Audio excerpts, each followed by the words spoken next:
ನಮಸ್ಕಾರ. ಭಾರತೀಯ ಆರ್ಥಿಕ ಸುದ್ದಿಯ 13 ಆಗಸ್ಟ್ ಬೆಳಗ್ಗೆ 6 ಗಂಟೆಯ ಆವೃತ್ತಿಗೆ ಸ್ವಾಗತ. ಈ ಸುದ್ದಿ ಆವೃತ್ತಿಯನ್ನು ನಿಮಗೆ ತಂದಿರುವವರು ಭಾವನಾ. ಇತ್ತೀಚಿನ ಸುದ್ದಿಗಳನ್ನು ಆಲಿಸಿ.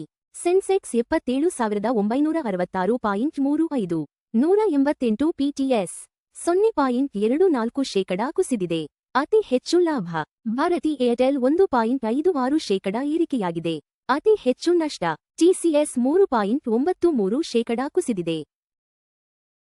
ನಿಫ್ಟಿ 50 ಇಂದು 24,435.95 0.15% ಆಗಿದೆ. -0.15% ಕುಸಿದಿದೆ. ಎನ್ಎಸ್ಇಯ ಅಗ್ರ 50 ಕಂಪನಿಗಳನ್ನು ಟ್ರ್ಯಾಕ್ ಮಾಡುತ್ತದೆ. ಟಾಟಾ ಗ್ರೂಪ್ ಅಧ್ಯಕ್ಷ ಚಂದ್ರಶೇಖರನ್ ರಾಜೀನಾಮೆ. ಕುಸಿದ ಟಾಟಾ ಷೇರುಗಳು. ಟಾಟಾ ಗ್ರೂಪ್ ಅಧ್ಯಕ್ಷ ಎನ್. ಚಂದ್ರಶೇಖರನ್ ಅವರು ತಮ್ಮ ಹುದ್ದೆಯಿಂದ ಕೆಳಗಿಳಿಯುವುದಾಗಿ ಘೋಷಿಸಿದ್ದು, ಇದು ಟಾಟಾ ಕಂಪನಿಗಳ ಷೇರುಗಳ ಕುಸಿತಕ್ಕೆ ಕಾರಣವಾಗಿದೆ. ಈ ನಾಯಕತ್ವ ಬದಲಾವಣೆಯು ನಿನ್ನೆ ಭಾರತೀಯ ಷೇರು ಮಾರುಕಟ್ಟೆಯನ್ನು ಕೆಳಕ್ಕೆ ತಳ್ಳಿತು. ಭಾರತದ ಚಿಲ್ಲರೆ ಹಣದುಬ್ಬರ ,4.45ಕ್ಕೆ ಏರಿಕೆ. ಆರ್ಬಿಐ ಗುರಿ ಮೀರಿದ ದರ. ಭಾರತದ ಚಿಲ್ಲರೆ ಹಣದುಬ್ಬರವು ಸತತ 2ನೇ ತಿಂಗಳು ಆರ್ಬಿಐನ ,4ರ ಮಧ್ಯಂತರ ಗುರಿಯನ್ನು ಮೀರಿ ,4.45ಕ್ಕೆ ಏರಿದೆ. ಆಹಾರ ಮತ್ತು ಇಂಧನ ಬೆಲೆಗಳ ಏರಿಳಿತವು ಈ ಹೆಚ್ಚಳಕ್ಕೆ ಪ್ರಮುಖ ಕಾರಣವಾಗಿದೆ. ಜುಲೈನಲ್ಲಿ ಅಮೆರಿಕದ ಗ್ರಾಹಕ ಹಣದುಬ್ಬರ ,3.4ಕ್ಕೆ ಇಳಿಕೆ. ಜುಲೈನಲ್ಲಿ ಅಮೆರಿಕದ ಗ್ರಾಹಕ ಹಣದುಬ್ಬರವು ವಾರ್ಷಿಕವಾಗಿ ,3.4ಕ್ಕೆ ಇಳಿಕೆಯಾಗಿದ್ದು, ಬಡ್ಡಿದರ ಹೆಚ್ಚಳದ ತುರ್ತು ಅಗತ್ಯವನ್ನು ಕಡಿಮೆ ಮಾಡಿದೆ. ಈ ಮೃದು ಹಣದುಬ್ಬರ ದತ್ತಾಂಶದ ನಂತರ ಅಮೆರಿಕದ ಷೇರು ಮಾರುಕಟ್ಟೆಗಳು ಏರಿಕೆಯೊಂದಿಗೆ ಮುಕ್ತಾಯಗೊಂಡವು. ಭಾರತದ ಬಿಬಿಬಿ- ರೇಟಿಂಗ್ ಗೋಳಿಸಿಕೊಂಡ ಫಿಚ್. ,6.4ರಷ್ಟು ಬೆಳವಣಿಗೆ ಮುನ್ಸೂಚನೆ. ಫಿಚ್ ರೇಟಿಂಗ್ಸ್ ಭಾರತದ ಸಾರ್ವಭೌಮ ಕ್ರೆಡಿಟ್ ರೇಟಿಂಗ್ ಅನ್ನು ಸತತ 20ನೇ ವರ್ಷವೂ ಬಿಬಿಬಿ ನಲ್ಲೇ ಉಳಿಸಿಕೊಂಡಿದೆ. ಪ್ರಸಕ್ತ ಹಣಕಾಸು ವರ್ಷದಲ್ಲಿ ಭಾರತದ ಜಿಡಿಪಿ ಬೆಳವಣಿಗೆಯು ,6.4ರಷ್ಟಿರಲಿದೆ ಎಂದು ಸಂಸ್ಥೆ ಮುನ್ಸೂಚನೆ ನೀಡಿದೆ. ಸೆನ್ಸೆಕ್ಸ್ ಮತ್ತು ನಿಫ್ಟಿ ಕುಸಿತದೊಂದಿಗೆ ಮುಕ್ತಾಯ. ನಿಫ್ಟಿ ಬ್ಯಾಂಕ್ ಏರಿಕೆ. ಬಿಎಸ್ಇ ಸೆನ್ಸೆಕ್ಸ್ ನಿನ್ನೆ ,0.24ರಷ್ಟು ಕುಸಿದು 27,966.35 ಪಾಯಿಂಟ್ಗಳಲ್ಲಿ ಮುಕ್ತಾಯಗೊಂಡರೆ, ನಿಫ್ಟಿ 50 ಸೂಚ್ಯಂಕವು 24,435.95 ಪಾಯಿಂಟ್ಗಳಲ್ಲಿ ಕೊನೆಗೊಂಡಿತು. ಆದರೆ ನಿಫ್ಟಿ ಬ್ಯಾಂಕ್ ,0.77ರಷ್ಟು ಏರಿಕೆ ಕಂಡು 57,885.85 ಪಾಯಿಂಟ್ಗಳಲ್ಲಿ ಮುಕ್ತಾಯವಾಯಿತು. ಚಿನ್ನದ ಬೆಲೆ $4,461.60ಗಳಲ್ಲಿ ಸ್ಥಿರ. ಬೆಳ್ಳಿ ಬೆಲೆಯಲ್ಲಿ ಕುಸಿತ. ಚಿನ್ನದ ಬೆಲೆ ನಿನ್ನೆ ಪ್ರತಿ ಟ್ರಾಯ್ ಔನ್ಸ್ಗೆ $4,461 ಮತ್ತು 60 ಸೆಂಟ್ರಂತೆ ಯಾವುದೇ ಬದಲಾವಣೆಯಿಲ್ಲದೆ ಸ್ಥಿರವಾಗಿ ಮುಕ್ತಾಯಗೊಂಡಿತು. ಬೆಳ್ಳಿ ಬೆಲೆ ಪ್ರತಿ ಟ್ರಾಯ್ ಔನ್ಸ್ಗೆ ,39ರಷ್ಟು ಕುಸಿದು $65 ಮತ್ತು 30 ಸೆಂಟ್ಗೆ ತಲುಪಿತು. ಬೇಡಿಕೆಯ ಆತಂಕದ ನಡುವೆ ಕಚ್ಚಾ ತೈಲ ಬೆಲೆ ಪ್ರತಿ ಬ್ಯಾರೆಲ್ಗೆ $82.71ಗೆ ಕುಸಿತ. ಕಚ್ಚಾ ತೈಲ ಬೆಲೆ ನಿನ್ನೆ ಪ್ರತಿ ಬ್ಯಾರೆಲ್ಗೆ ,1.83ರಷ್ಟು ಕುಸಿದು $82 ಮತ್ತು 71 ಸೆಂಟ್ಗೆ ಮುಕ್ತಾಯಗೊಂಡಿತು. ಹೂಡಿಕೆದಾರರು ಜಾಗತಿಕ ಬೇಡಿಕೆಯ ಕೊರತೆ ಮತ್ತು ಯುಎಸ್-ಇರಾನ್ ಮಾತುಕತೆಯ ಬಿಕ್ಕಟ್ಟನ್ನು ಗಮನಿಸುತ್ತಿದ್ದಾರೆ.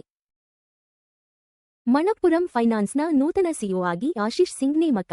ಮಣಪ್ಪುರಂ ಫೈನಾನ್ಸ್ ಪ್ರವರ್ತಕ ನೇತೃತ್ವದ ಆಡಳಿತದಿಂದ ವೃತ್ತಿಪರ ನಾಯಕತ್ವಕ್ಕೆ ಬದಲಾಗುತ್ತಿದ್ದು, ಆಶೀಶ್ ಸಿಂಗ್ ಅವರನ್ನು ನೂತನ ಸಿಇಒ ಆಗಿ ನೇಮಿಸಿದೆ. ಇದು ಕಂಪನಿಯ ಆಡಳಿತ ರಚನೆಯಲ್ಲಿ ಪ್ರಮುಖ ಬದಲಾವಣೆಯನ್ನು ಸೂಚಿಸುತ್ತದೆ. ರಷ್ಯಾಕ್ಕೆ 3,50,000 ಬ್ಯಾರೆಲ್ ಗ್ಯಾಸೋಲಿನ್ ರಫ್ತು ಮಾಡಿದ ಭಾರತ. ರಷ್ಯಾದಲ್ಲಿ ತೈಲ ಸಂಸ್ಕರಣಾಗಾರಗಳ ಸ್ಥಗಿತದ ನಡುವೆ ಭಾರತವು ಆಗಸ್ಟ್ 5ರಂದು ಸುಮಾರು 3,50,000 ಬ್ಯಾರೆಲ್ಗಳ ಮೊದಲ ಗ್ಯಾಸೋಲಿನ್ ಸರಕನ್ನು ರಷ್ಯಾಕ್ಕೆ ರಫ್ತು ಮಾಡಿದೆ. ರಷ್ಯಾ ದೇಶೀಯ ಪೂರೈಕೆ ಕೊರತೆಯನ್ನು ಎದುರಿಸುತ್ತಿರುವುದರಿಂದ ಇನ್ನೂ 2 ಸರಕುಗಳು ರಫ್ತಾಗುವ ನಿರೀಕ್ಷೆಯಿದೆ. ಎನ್ಸಿಡಿಗಳ ಮೂಲಕ ₹500 ಕೋಟಿ ಸಂಗ್ರಹಿಸಲು ಇಂದೆಲ್ ಮನಿ ನಿರ್ಧಾರ. ಬ್ಯಾಂಕೇತರ ಹಣಕಾಸು ಸಂಸ್ಥೆಯಾದ ಇಂದೆಲ್ ಮನಿ ಪರಿವರ್ತಿಸಲಾಗದ ಡಿಬೆಂಚರ್ಗಳ ಎನ್ಸಿಡಿ ಸಾರ್ವಜನಿಕ ವಿತರಣೆಯ ಮೂಲಕ ₹500 ಕೋಟಿ ವರೆಗೆ ಸಂಗ್ರಹಿಸಲು ಯೋಜಿಸಿದೆ. ಈ ಹಣವನ್ನು ವ್ಯವಹಾರದ ಬೆಳವಣಿಗೆ ಮತ್ತು ಸಾಲ ನೀಡುವ ಚಟುವಟಿಕೆಗಳಿಗೆ ಬಳಸಲಾಗುತ್ತದೆ.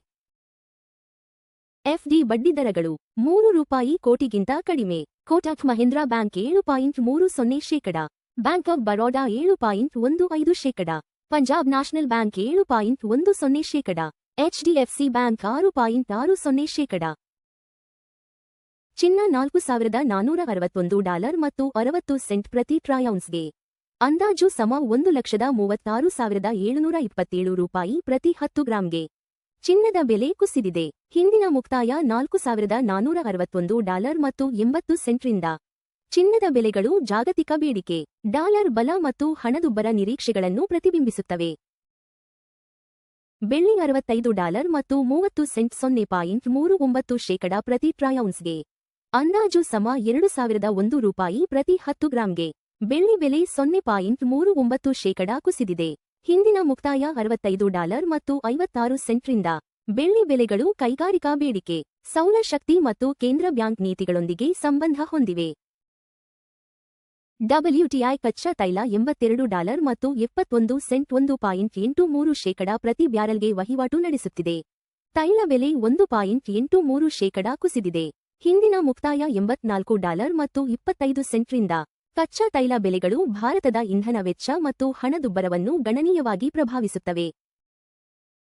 US $95 ಮತ್ತು 32 ಸೆಂಟ್ (0.11%ಗೆ ಭಾರತೀಯ ರೂಪಾಯಿ ವಿರುದ್ಧ ವ್ಯಾಪಾರವಾಗುತ್ತಿದೆ.